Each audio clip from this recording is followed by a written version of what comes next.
Good morning. Today we begin a new series. It's on the Book of Jonah. And as any good journalist knows, if a dog bites a person, that's not a story. But if a person bites a dog, that is a story. Likewise, if a person eats a fish, that's not a story. But if a fish eats a person, that's a story, which is a little tragic because it's like the only thing people know about the Book of Jonah. And the Jonah is swallowed by a fish, and it's such a small, insignificant part of the story. But it is what everybody seems to think about. The Book of Jonah is many things. It's a book about judgment against evil. It's a book about an offer of mercy. It's about misguided nationalism. It's our efforts to avoid God. It's about missionary outreach.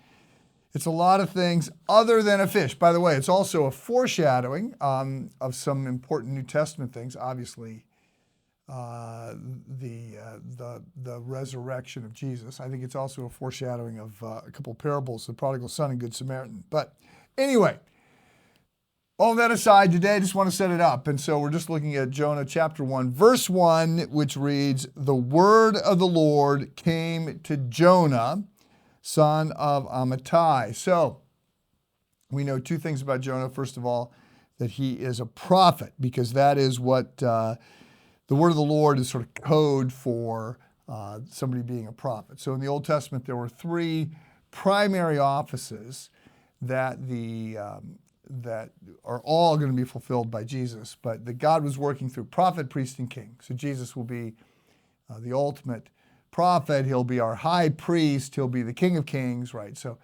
of the three jobs, you really, I guess, be king.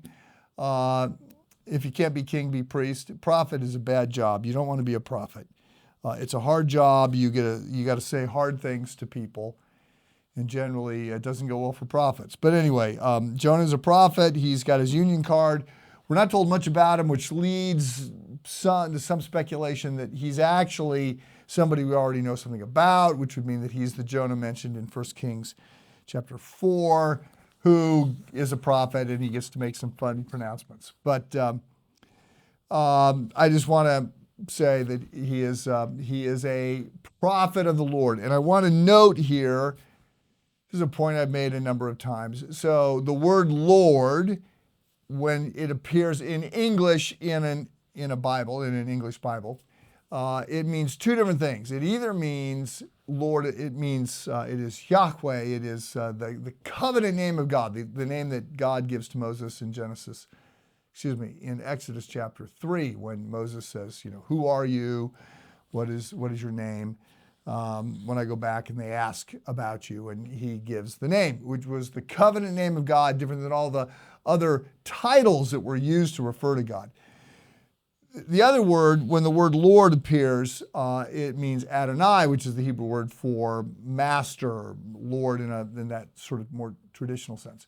So what happens here in the English, when the word is spelled capital O, capital R, capital R, capital O, capital L, capital O, capital R, capital D, that is for Yahweh. And when it is small letters, and just to make this more confusing, the letters in some English translations are actually lower. They're smaller, but they're uppercase, if that makes sense. So it's not a small O, it's a small large O. But when you see that, as we see here, this is referring to the covenant name of God, which the Jews did not write this. They didn't write out when they were translating the Bible, when they were copying the Bible, they did not write out the name Yahweh.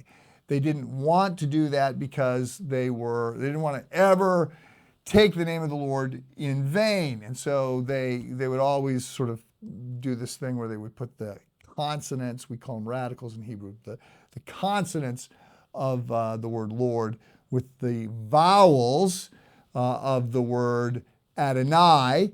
So the consonants of the word Yahweh and the vowels, I might have got this backwards now. Anyway, it's a crazy word. And if you're a Jew, when you get to this crazy word, you go, oh yeah, this is a crazy word. This is not this is not, this is Yahweh, but I'm not going to say Yahweh because I'm not going to even get close to taking the name of the Lord in vain. So, setting this up, the Book of Jonah is a great book. So much here. It's surprising. If you haven't read it lately, it's so good. And we are going to be listening in to what God is doing to and through Jonah, who is one of his spokespeople. Have a good day.